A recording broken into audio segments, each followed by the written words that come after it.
কোনো এক ছোট্ট গ্রামে বসবাসকারী সকল মানুষ জীবিকা নির্বাহের জন্য চাষাবাদ করত। গ্রামের প্রত্যেক মানুষের জীবন কৃষির উপার্জনের উপরই নির্ভরশীল ছিল। সেই গ্রামে বনোয়ারি নামের এক জমিদার ছিল, যার অগাধ জমি আর সম্পদ ছিল। সে ছিল গ্রামের সবচেয়ে ধনী ব্যক্তি এবং চাকর বাকরদের নিয়ে এক বিশাল বাড়িতে থাকত। এত ধনী হওয়া সত্ত্বেও বনোয়ারি ছিল অত্যন্ত অহংকারী ও কৃপণ। একদিন এক ভিক্ষুক তার দরজায় এসে সাহায্য চাইল। মালিক, একটু খাবার দিন, খুব ক্ষুধা লেগেছে। দূরে দাঁড়া, কাছে আসবি না, কাজ করে খেতে শিখ। একটু রুটি দিলে কি এমন ক্ষতি হবে? আমার ধন দান করার জন্য নয়। ভিক্ষুক, হে ঈশ্বর, দুটো রুটি কি এতই কঠিন?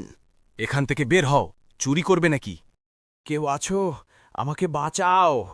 চিন্তা করবেন না সাহেব, আমি আছি। এই খাবারটা আপনি খান। অতিথি ভগবানের সমান।